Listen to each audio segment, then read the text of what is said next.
নবীকে।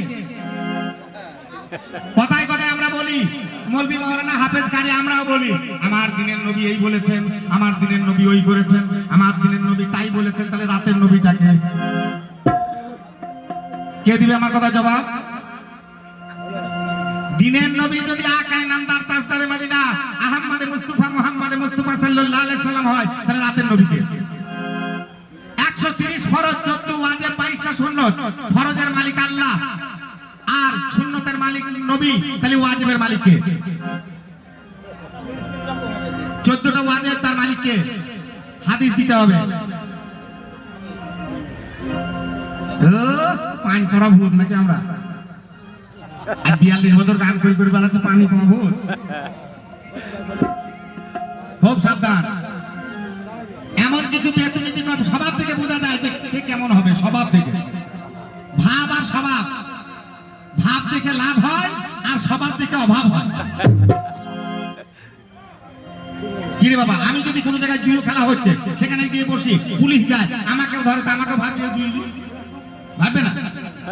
আমি মদ খেয়েছি বসে বসে, মদ ঘুরে আসলে যদি একজন ভালো মানুষ যে গাড়ি থাকে সব সময়, পুলিশ যদি ধরে ফেলে বললে ও মাতাল দিয়ে 302 কেস দে, 102 লাগে, এটাই তো বড় অপরাধ। ভালো মানুষ ভালো জায়গায় থাকবে, যদি কাউকে মনে করি খারাপ সেখানে যাবো কেন? যাবো না। আর তাছাড়া যদি গান বাজনা হারাম হয়, আজকে সারা ভারতবর্ষে চলছে লালন, এই নিয়ে একাডেমি করলো, লালন বিশ্বে লড়াই করে গেল।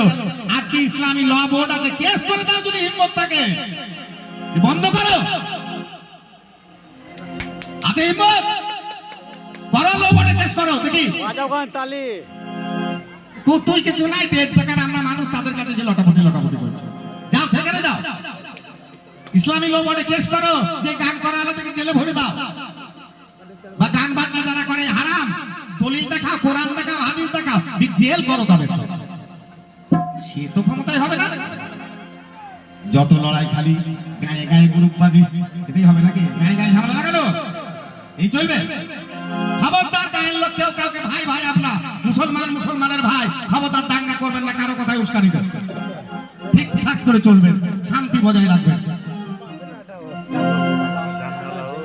তাই কি বলছে, তোমার মতো এরূপ শাসন কে করিবে আর দিনের কারণ।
যদি আমি বলি বর্তমানটাকে মানবো, অতীতকে মানবো না, তাহলে কি আমার বাপ ছিল না?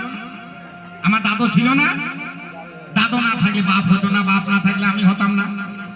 তাহলে যদি বর্তমানটাকেই দেখি আমি আনারুল, আমি যেন কাছে পড়ি হয়ে গেছি, তা তো চলবে না। আমার পিছনে বাপ ছিল, আমার মায়ের সঙ্গে মিলন করে আমাকে দিয়েছে, সেটাও তো মানতে হবে রে বাপ। বাপের 2 ফোঁটা পানি আর মায়ের 2 ফোঁটা পানি, তবেই তো আমি আনারুল জানি।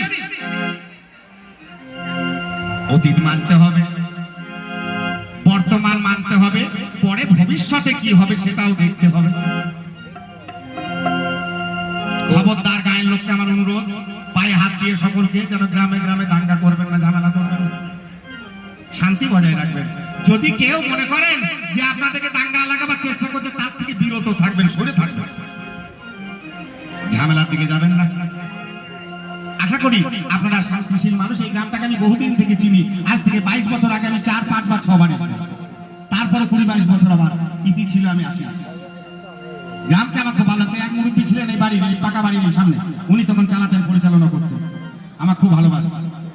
তিনি হয়তো ইন্তেকাল হয়ে গেছে, আল্লাহ তাকে ভালো রাখুন। তিনি এখানকার খাদিম ছিলেন, তিনি খুব পরিচর্যা করতেন এই জায়গায়। যাই হোক, এবার কি পালা হবে বলেন? সেই পালা চলবে, বলেন কি পালা হবে বলেন? চলে আসেন সামনে বসে বলেন, বলেন।